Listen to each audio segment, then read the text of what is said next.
नमस्कार, मैं खुशी और आप देख रहे हैं यूपी न्यूज 24। आइए नजर डालते हैं आज की बड़ी खबर पर। भारत पाकिस्तान में अचानक क्यों हुआ सीज फायर, 10 पॉइंट्स में जानिए संघर्ष विराम के बाद क्या क्या हुआ। जम्मू कश्मीर के पहलगांव में 22 अप्रैल को हुए घातक आतंकवादी हमले के बाद सीमा पर भारत और पाकिस्तान के बीच तनाव अपने चरम पर था और इस बीच दोनों देशों ने शनिवार को तत्काल संघर्ष विराम पर सहमति व्यक्त की।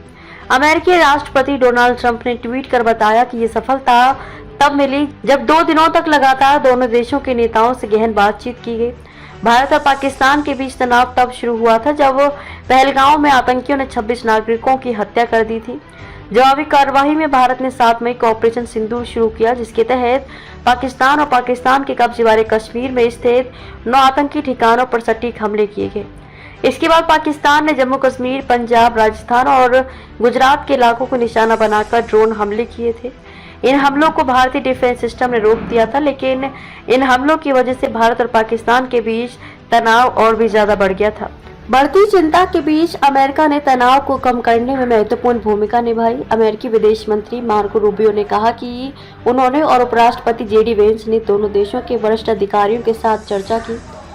रूबियो ने पीएम मोदी की सराहना की। रूबियो ने टकराव के बजाय बातचीत को चुनने के लिए पीएम मोदी और पाकिस्तान की भी सराहना की। हालांकि संघर्ष विराम की घोषणा के कुछ घंटों के बाद ही श्रीनगर और सीमावर्ती क्षेत्रों में पाकिस्तान द्वारा उल्लंघन देखा गया।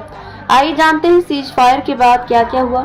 संघर्ष विराम समझौते के कुछ ही घंटों बाद जम्मू कश्मीर के मुख्यमंत्री उमर अब्दुल्ला ने संघर्ष विराम समझौते पर सवाल उठाए, क्योंकि शनिवार शाम श्रीनगर में जोरदार धमाकों की आवाजें गूंज उठी। अब्दुल्ला ने एक्स पर लिखा, संघर्ष विराम को आखिर क्या हो गया। श्रीनगर में धमाकों की आवाजें सुनी गई, ये कोई संघर्ष विराम नहीं है। श्रीनगर के बीच में हवाई रक्षा इकाइयों ने अचानक गोलीबारी शुरू कर दी।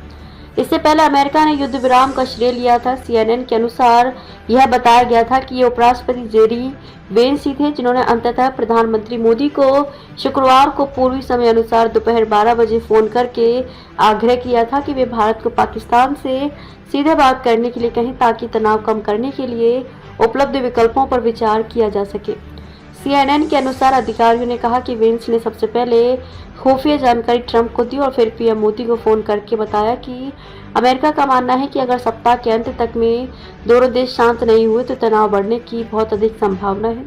शनिवार शाम को भारत के सीमावर्ती राज्यों में सायरन बजने लगे और धमाके गूंजने लगे, क्योंकि पाकिस्तान ने एक बार फिर भारतीय वायु क्षेत्र में ड्रोन लॉन्च किए।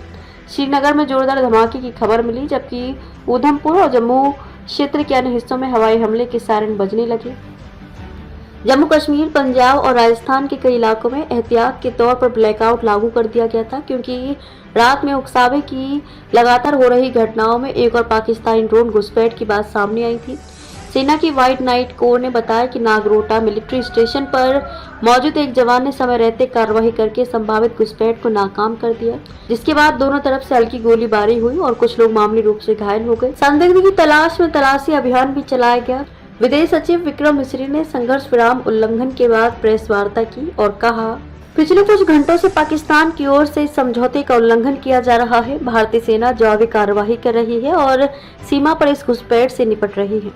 ये घुसपैठ बेहद निंदनीय है और इसके लिए पाकिस्तान जिम्मेदार है। हमारा मानना है कि पाकिस्तान को इस स्थिति को ठीक से समझना चाहिए और इस घुसपैठ को रोकने के लिए तुरंत उचित कार्रवाई करनी चाहिए। चीनी विदेश मंत्री वांग यी ने भारतीय राष्ट्रीय सुरक्षा सलाहकार डोभाल से फोन पर बातचीत की। चीनी विदेश मंत्रालय के अनुसार डोभाल ने कहा कि पहलगाम आतंकी हमले में भारतीय लोगों को गंभीर क्षति हुई है और भारत को आतंकवाद विरोधी कार्रवाई करने की आवश्यकता है। युद्ध भारत का विकल्प नहीं है और यह किसी भी पक्ष के हित में नहीं है। भारत और पाकिस्तान युद्ध विराम के लिए प्रतिबद्ध हैं और जल्द से जल्द क्षेत्रीय शांति और स्थिरता बहाल करने की उम्मीद करते हैं। खबरों में अब तक के लिए बस इतना ही। फिर होगी आपसे मुलाकात ऐसी ही एक और बड़ी खबर के साथ। तब तक के लिए नमस्कार और देखते रहिए यूपी न्यूज 24।